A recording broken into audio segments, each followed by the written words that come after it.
welcome back. So we were talking about the iPhone 7 which is going to get released today. Hope later after this program get aired. So I think with the 7 numbers we are getting another competitor's phone coming out. I think already came out. Actually the biggest competitor for Apple is Samsung. Yes.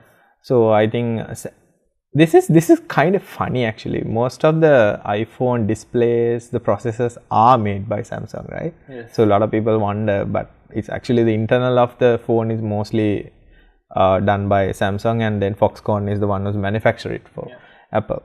So Samsung kind of caught up with the numbering, and like it always confused. You get the S6 and you get the 6S and plus Edge and all that. So Apple has the iPhone 6 and then the 6 Plus. Then 7 will hopefully get a 7 Plus, I guess. Yeah. And Samsung has the same thing. You have the Note, which is the bigger phone. And sad news for Samsung in a way. So if you have a Samsung Note 7 phone, this has been recalled by Samsung. So this came out a few weeks back. It's actually a failure with the battery itself. So this phone actually explode if you're charging it. Not all the phones, but most of them. So Samsung has basically done a recall.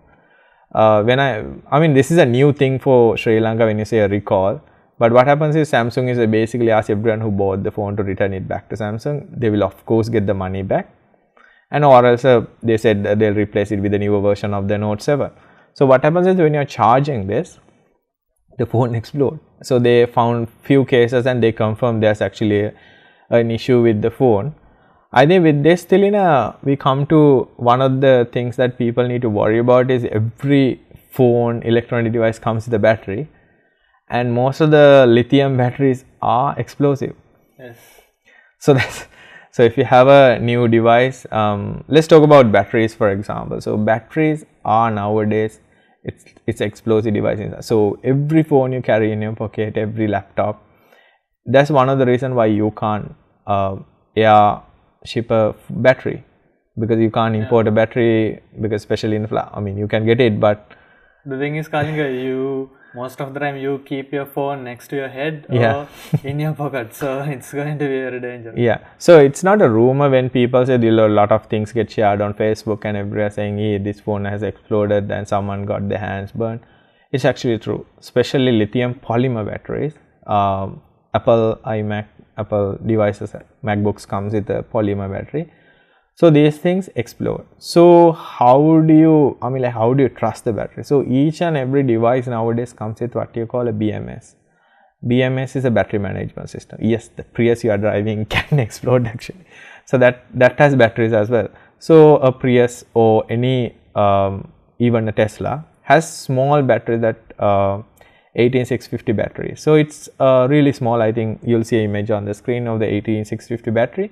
So these batteries are like a pentosh battery, what we normally call a AA batteries, little larger than that. So that's what's inside your Prius, that's what's inside your Tesla, that's what's inside your laptop. But on a phone, it's something smaller. So these batteries, unless you charge it and control it, temperature control it properly, will explode. So I think Samsung made a mistake in some of their softwares maybe, or the battery charging control, maybe they have a poor battery. So the thing is, Kalinga, this Samsung Note 7, the battery, they had 2 battery providers. Yeah. One is Samsung subsidiary, their own company, and the other one is some Chinese market. So this Chinese battery provider, the batteries are okay. Yeah. Only the Samsung provided batteries are the ones with the fault. So 70% of the phones are fine. They ship with the Chinese problem. battery. With the problem. With the problem. Oh. Only 30%. The phones they sold in China only had the better battery with the Chinese product. Yeah. So the main thing is, what I heard is, if your phone, the Note 7 is made in China, it's going to be okay. So if it's labeled as made in Vietnam or Korea, then you are in trouble. So basically, either way, don't take a risk on the device. If you can return it, try to return it to your provider and get a better phone.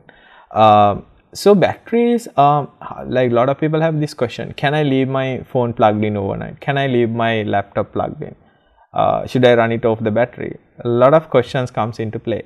Especially the first question that a lot of people have is still, when you get a new device, for example, laptop or a phone, do I need to charge it for 12 hours? Do I need to charge it for 5 hours? Actually, this actually, it's not a myth actually. It came long time back when people are depending on nickel cadmium batteries. Nickel cadmium was the oldest technology for rechargeable batteries. So those batteries have something called a memory effect. So memory effect is where, let's say you charge it less, it remember that only the less charge. So next time you charge it, only stop at that level. And you need to charge it for a long time for it to, come to the optimal charging level. So these are no longer true. So with the lithium batteries, you don't have the memory effect. But the only things you shouldn't do is in a battery, really sensitive to heat. So the more heat the battery gets, so lesser chance of like having the battery in a long life. It might get damaged, it might explode. So keep the battery cool in most of the time. It's not a bad thing to keep your laptop charged in, and you don't really need to charge it all the way. So you can always unplug it at any time. So even a phone is the same scenario. Let's say you are running at 60-70% battery and you have a urgent meeting to run after, you can just plug it in, charge it for a little while, then unplug it. No harm done. Only thing you shouldn't do with this newer type of batteries is drain it. So don't let your phone run 0%, switch it off itself and then try to charge it. That's a contributing factor to reduce the lifespan of a battery. Especially, same goes to all the laptops as well. So even a laptop, keep it plugged in all the time. It won't do any harm because the battery management system will of course keep the battery safe. For example, if you're keeping your device for a long time, let's say you want to keep it stored for a month or two and you're not going to use it, charge it around 40% and then leave it. Don't charge it to full charge or lesser. So charge it for like 40% and leave it. That's fine. Then you can store it for a long time.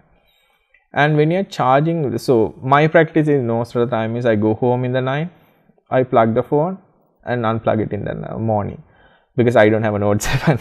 If you have Note 7, don't do that. So basically that wouldn't harm it because I've been doing this practice for a long time. I haven't had any issues with my battery. And another thing is all these batteries has a number of times you can charge. It's average about 400 times.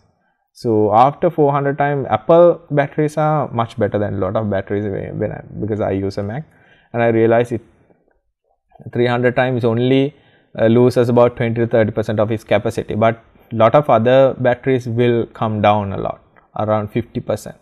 So keep in mind, each and every time you charge your battery, you are going through that cycle of 300 400 times.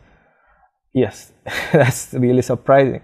So if you trickle charge it, you plug it in for a 5-10 minutes, you unplug it, it won't go through that cycle. But if you discharge it and charge it for a continuous amount of time, that added to that cycle and it actually will reduce the lifespan of the battery. So the best thing you can do is when you're charging, try to keep the phone switched off. This will help the phone not to get heated up, so the batteries won't get heated up, so it will get charged. And always use a proper charger because a lot of people buy these cheap cables and then a lot of people buy the cheap chargers. Those cables and chargers are not able to provide the amount of current the battery needs, the amperage it needs. So that can actually damage the battery because if it's taking long time to charge, that can actually damage the battery as well because it needs a certain amount of energy and that energy need to be there. And if even Apple recommends, if you want, you can do a deep cycle once a month, maybe once and twice a month. Just drain it fully and then charge it back. So that will help keep your battery in optimal level. With Apple Kalinga, what they do is the cables also need to be signed with Apple. So if you are plugging in a bad cable, the iPhone will warn you. Yeah. So buying cheap cables is not the best option you can do. Yeah. When it comes to batteries. Right. So we'll go for another break and see you after this.